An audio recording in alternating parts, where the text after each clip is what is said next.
My name is Bob Lynch. I am retired from the Mifflinburg Area School District in 1993 and have a lifelong resident of Mifflinburg and the area. And my name is Mike Lynch, and I'm from Mifflinburg, Pennsylvania. And I guess my affiliation with Elias Church goes back to the very beginning. I have two connections to the Elias. One is as an appreciative audience member, and the other is as a performer. It was built in 1806 in Mifflinburg, Pennsylvania. The land it's built on was donated by Elias Youngman. Mifflinburg was originally called Youngmanstown, so he donated the land to the church. In 1806, at that time, the church consisted of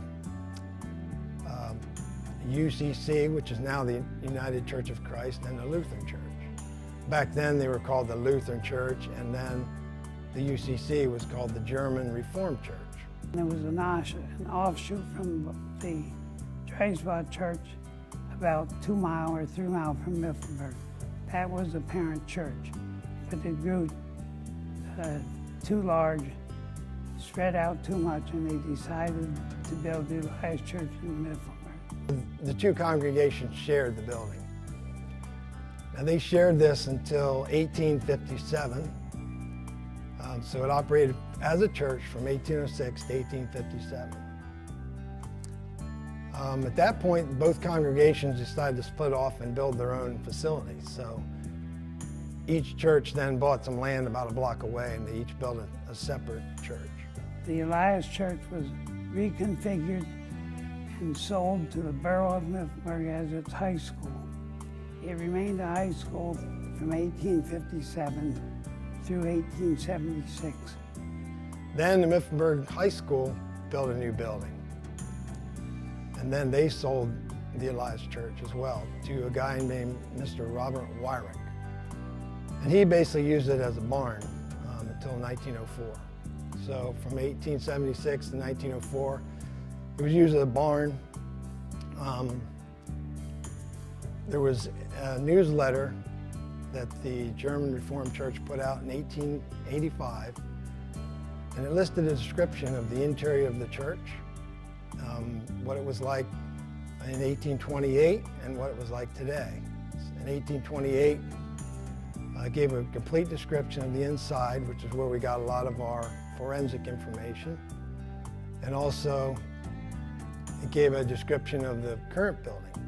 And the current description was that hay was coming out of the windows, grain, so it was obviously used as a barn. And then it was resold to Mr. Gatilius, who turned it into a buggy repository. It was a buggy repository till 1919. It was bought by a fellow named Thurston Deal. In 1921, he turned it into 2 apartments, or what was called a double house. And from 1921 until about 2000, people were living in it. There was 2 units. One of the fellow that lived his childhood in the house, he helped us, gut the place, and we got a lot of good stories from him. And he told us about the way things used to be, so it was very interesting. In 2005, my dad and I were approached about trying to save this building.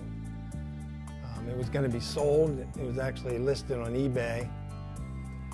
And Joanna Skuchek, who's also a prominent member of the community, was concerned about it. She approached my dad, and from there, he was really the linchpin that got the whole project moving and got everybody together, and we proceeded to buy the property. In 1980, along with 3 other partners and I, we bought the old Mifflinburg High School with the intention of preserving it. However, that did not happen. We wound up tearing it down to our dismay. That was not our intention. While doing that, we had people show up that wanted only a brick. Many, many people. And it gave me a new insight into what culture is. If you think of yourself as graduating from a high school where you're from, going to church to an area where you were from, having a playground from where you were from, your home, and when you add all these features up, you'll suddenly discover that if they destroy all of your past experiences, they will have removed your culture from that community. That's why it's important to save some things, not everything. The building was purchased by Mifflinburg Bank and Trust. My dad had an instrumental part in that also, in convincing them to buy the building and donate it to a group called Preservation Mifflinburg. I approached the Mifflinburg Bank and Trust Company, asking them if they might partake in a partnership in purchasing this church.